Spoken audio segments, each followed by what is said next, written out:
In the beginning, I always wanted to know why. On the whole, I have zero fucking problem killing a person. But it always makes it so much easier knowing why someone was paying you to do it.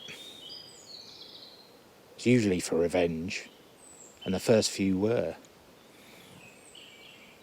But it gave me a sense of purpose, knowing that I was ridding the world of some sick pervert, con artist, murderer, or some general degenerate lowlife. But then I had a couple back to back, where the punishment didn't really fit the crime. Well, there was no crime. That was the problem. The first was some woman who wanted her husband taken care of so she could claim his life insurance. From what I could tell, he was a right piece of shit. But I felt that didn't really warrant me killing him. And then straight after that was an inheritance job.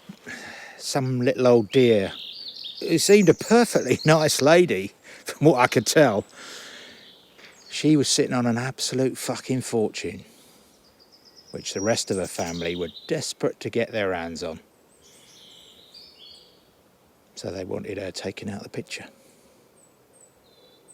She was the only one I had any guilt over whatsoever. I nearly didn't go through with it. So after that, I never asked why. I went straight into the next job, assuming that everyone was a dirty, murdering, rapist scumbag. And I never gave it a second thought.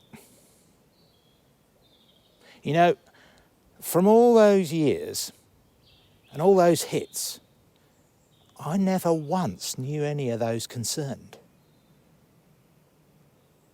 Until a few days ago, when my governor gave me the details of my next job. Now, I don't give my details out around here. It's far too dangerous.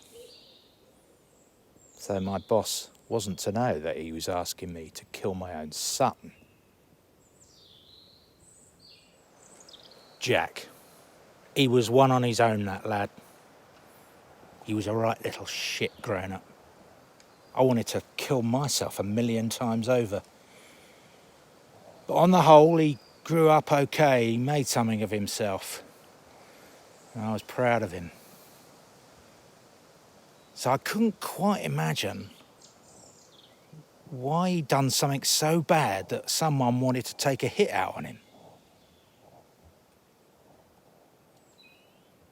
So I broke my own rule, and I went to find out why.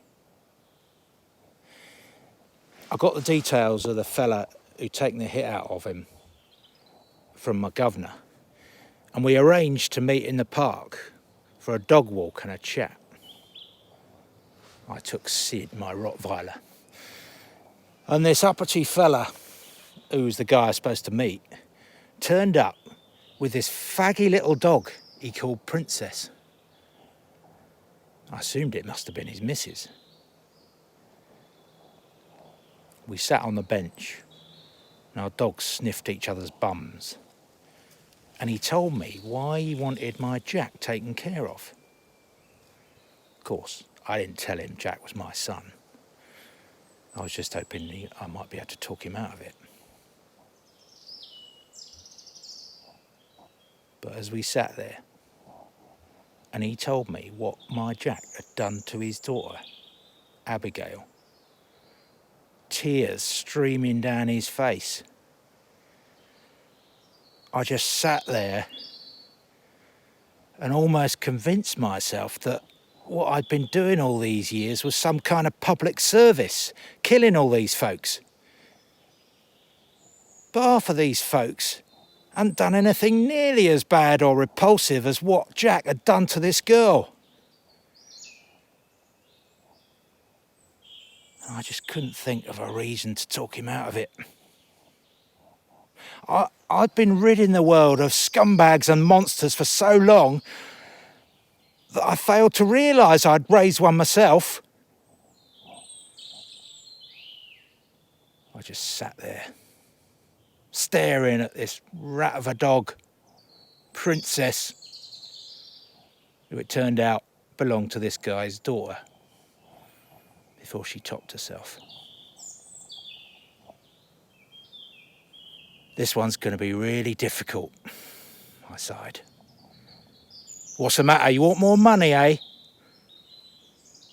No, mate. This one's going to be on me.